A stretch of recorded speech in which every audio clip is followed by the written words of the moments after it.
Mr. Speaker, right? They doubted us, but here we are again. Mr. Whip, what are we, 6-0? Yeah, nobody Americans in this room have doubted no, nobody here doubted us. More money in their But we are pockets. unified. We delivered on our promises to the American people. No taxes on tip. No taxes on overtime, tax relief to seniors, enhanced child care tax credits, elimination of the death tax, more ICE agents. We're finishing the border wall and funding the Golden Dome.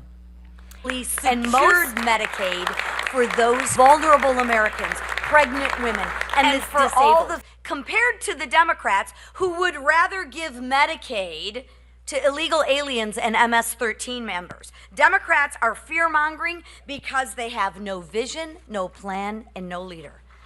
But guess what? We have a leader, and our leader is President Donald Trump. And lastly, let's not forget that actual fiscal sanity is being restored. Because of our work, the One Big Beautiful Bill Act is headed to the president's desk for signature. And today marks the end of the waste, the fraud, and the abuse of American taxpayers' dollars. It marks the end of higher gas prices, the end of higher energy costs and higher grocery bills. And because of the One Big Beautiful Bill Act, Joe Biden's border crisis is over.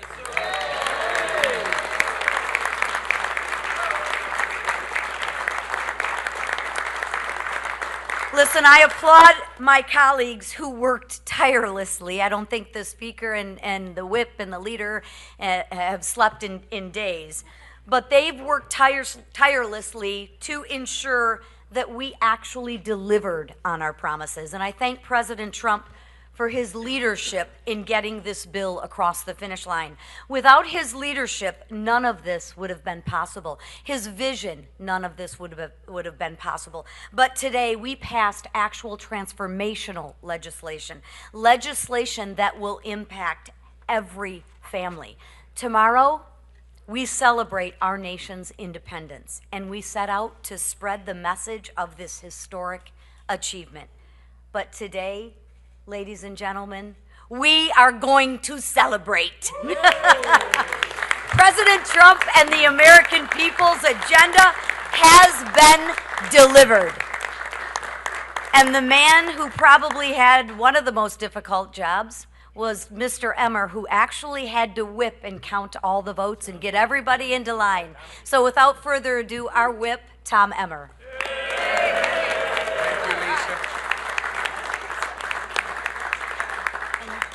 You know, Mr. Speaker, they always complain about such a small majority, but for us old hockey players, it's just fewer numbers to count. It works out much better. On November 5th, Americans elected a Republican House, a Republican Senate, and a Republican President with a mandate for change, a mandate to undo the failed policies of the last 4 years and to deliver on President Donald J. Trump's America First agenda. Today, we're all proud to report that by passing our One Big Beautiful Bill and sending it to President Trump's desk to be signed into law, we are fulfilling that mandate.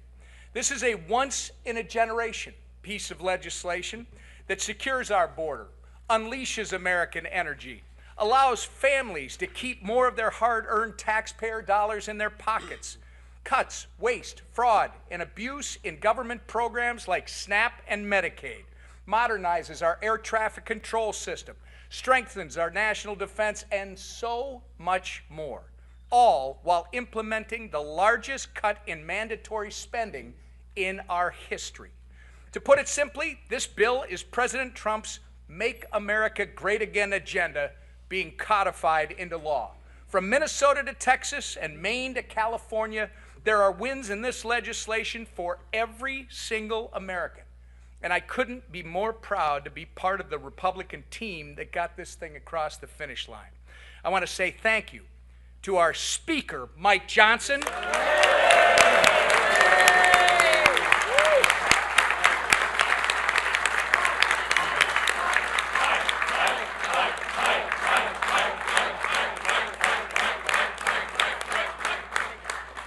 We should also thank our leader, Steve Scalise.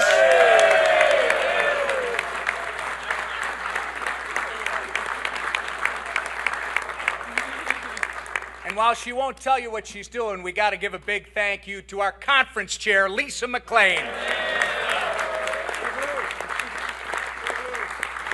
I want to thank the chairman of all our committees that worked on the reconciliation instructions for doing all the hard work behind the scenes of putting this bill together.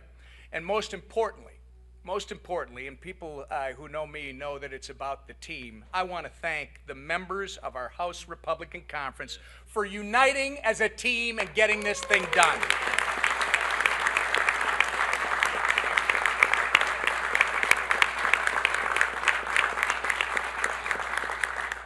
As we've said a million times before, do not underestimate the Republican majority in the House, the mighty majority in the House. This legislative process may not always look pretty, and there will always be many tough fights, but one thing is certain: we will always deliver on our promises to the American people. And with that, I turn it over to our great leader, Mr. Scalise.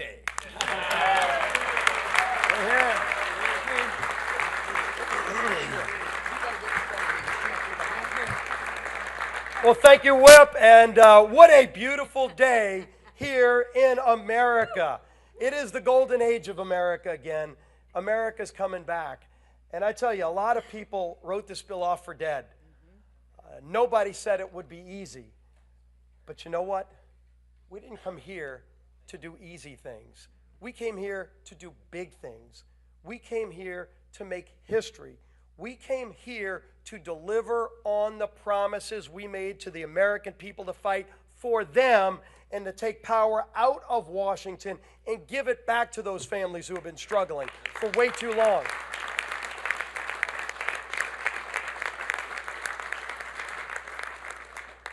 Now, we had a little bit of debate on the floor today. You got to see a difference between the two parties in Washington, maybe more crystallized than we've ever seen before. And I think that's a good thing. I hope America watched all of it. Watched Democrats falling asleep behind their leader as he went on and on trying to scare the American people with lies, with scare tactics, with depressing stories about things that will never happen unless Democrats keep running this country. But the American people said, we will not live in fear. We are not a country of fear. We're a country of hope. We're a country of optimism. We're a country that believes our brightest days are ahead, and they elected Republicans to deliver on those brighter days.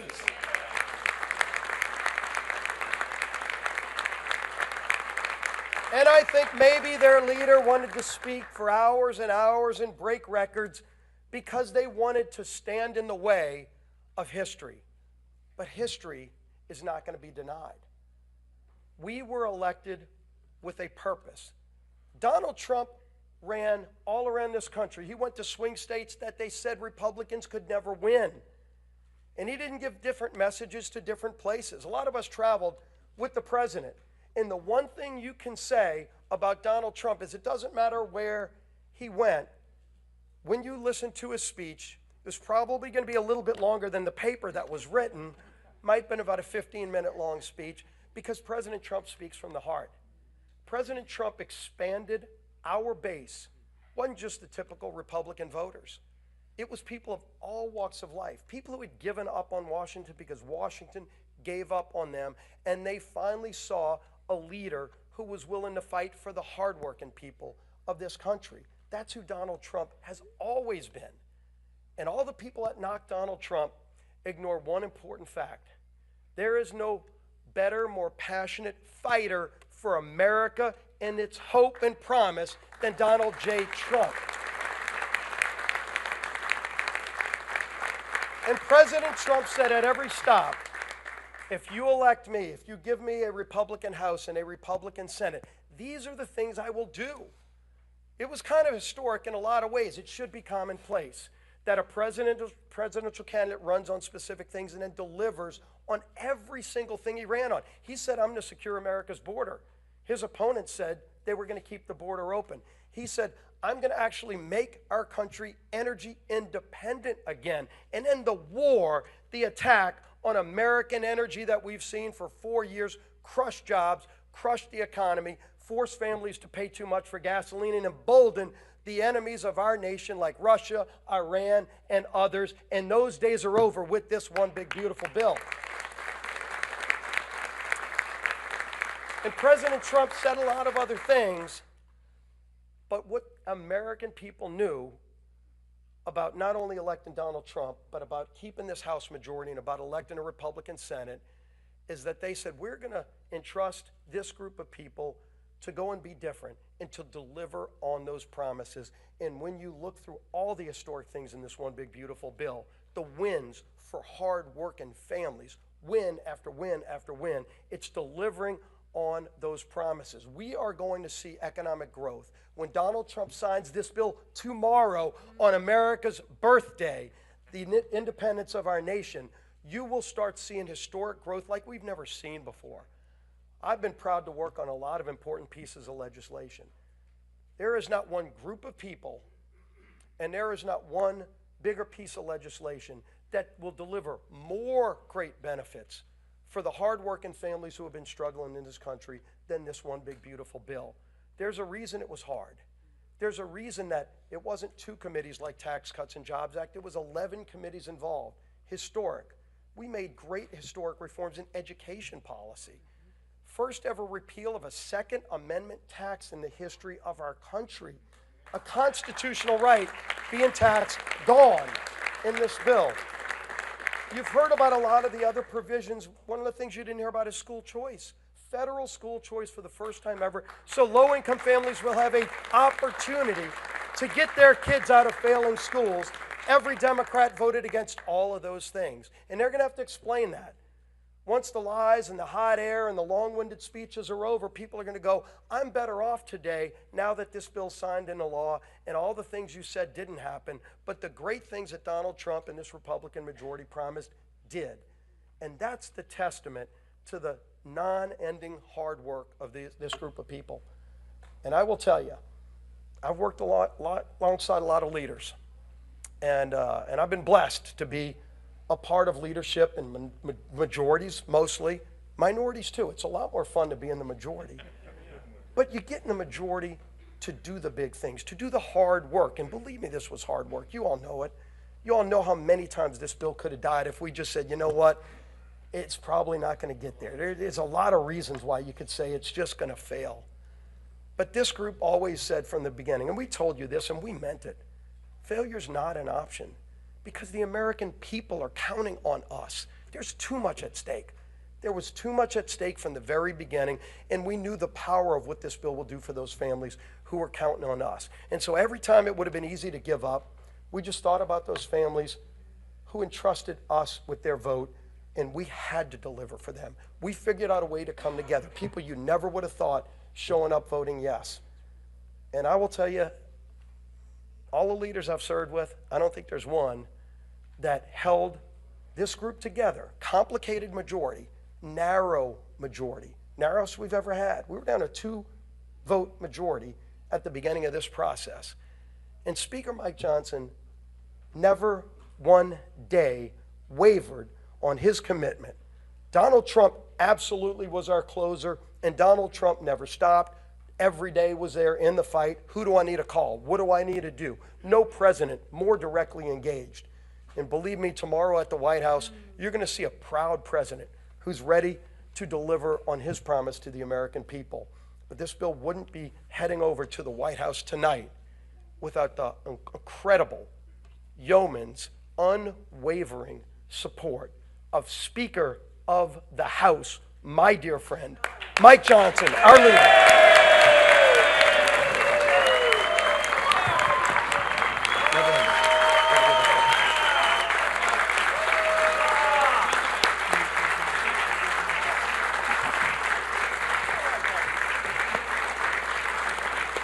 Thank you.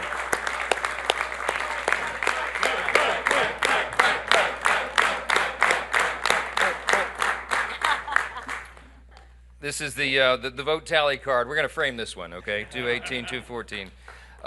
Listen, I'm not going to give you a long speech. A lot has been said today, and these people are exhausted. A couple of us quite literally haven't slept in 2 days, so I'm a danger to myself and others right now. I'm not going to speak off the cuff. I'll just say this. I mean, many of you have asked me this question in the hall over the last couple of days.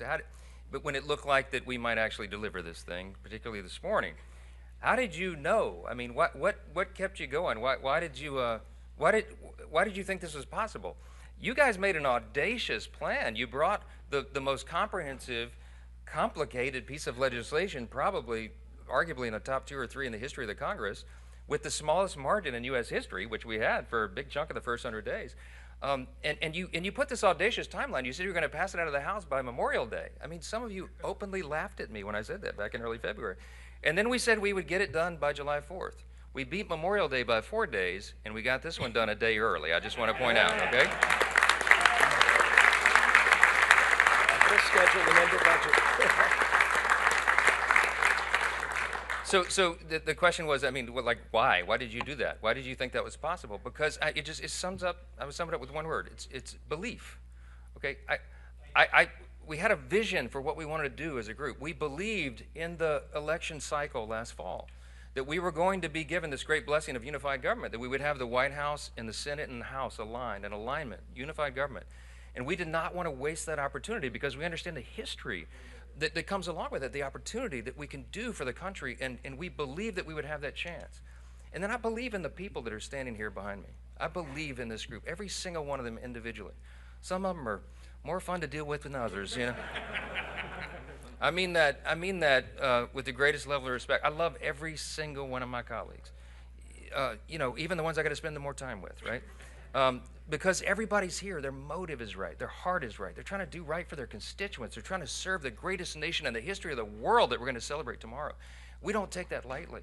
I know their hearts, and I know what their skill sets are, and I know what they bring to the table, and I get up every day excited because I know that each of them are going to bring that to the table, and they're going to serve their constituents. You could not have a greater group of public servants than the people standing in this room right here. They will give their all for this country. And man, that's what the framers intended when they put this thing together 249 years ago. This is what it was about. So I believed in this vision. I believed in the group. I believe in America. I believe we have the greatest nation.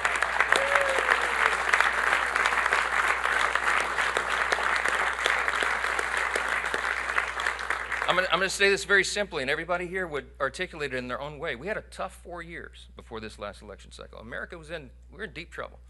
And we knew that if we won, and we believed we would, we knew that if we got unified government, we'd have to quite literally fix every area of public policy. Everything was an absolute disaster under the Biden-Harris radical, woke, progressive Democrat regime. And we took the best effort that we could in one big, beautiful bill to fix as much of it as we could. And I am so grateful to God that we got that done as we did. Because of the dedication, yeah.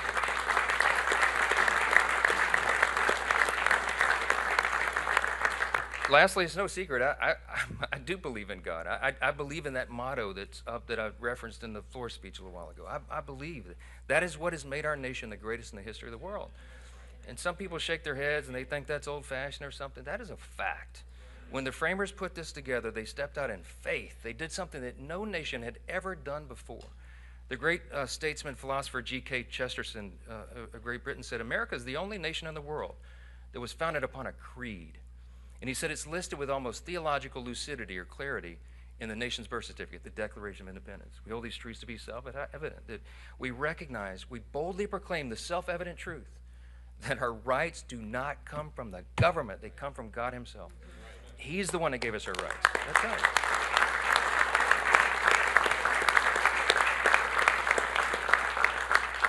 Abraham Lincoln said in the Gettysburg Address, we are dedicated to this proposition, to one nation, under God. A government of the people, by the people, for the people shall not perish from the earth. This is an experiment. It's only 249 years, y'all. That's not a long span of time in human history. It's just a blip on the whole scale of human history. It is up to us to save it. It's up to the duly elected representatives of the people to come here and represent. And it's up to every single one of us, of the people, by the people, for the people, all of us. So you got to be engaged, and we got to pass this along to the next generation. Reagan reminded us, freedom's not inherited in the bloodstream. It's got to be protected. It's got to be fought for. It's got to be taught to the next generation so that they will have the same liberty, opportunity, and security that we have all known and too often take it for granted. So I just want to say, we're going to get to the main event here. We're about to sign this bill and get it over to the White House, okay?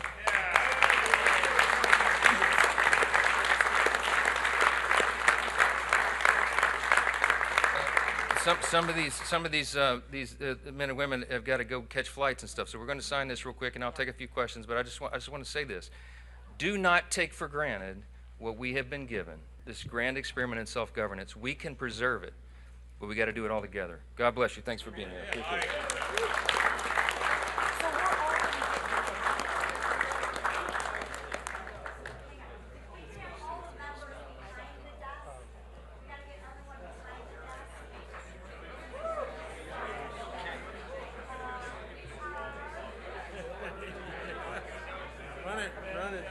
Run it.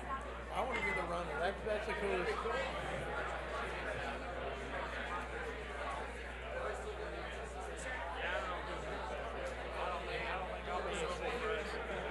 Zach, y'all head home. We're gonna head out, Tim. Y'all head run. Yeah, back to Iowa tonight. Where that fighter pin?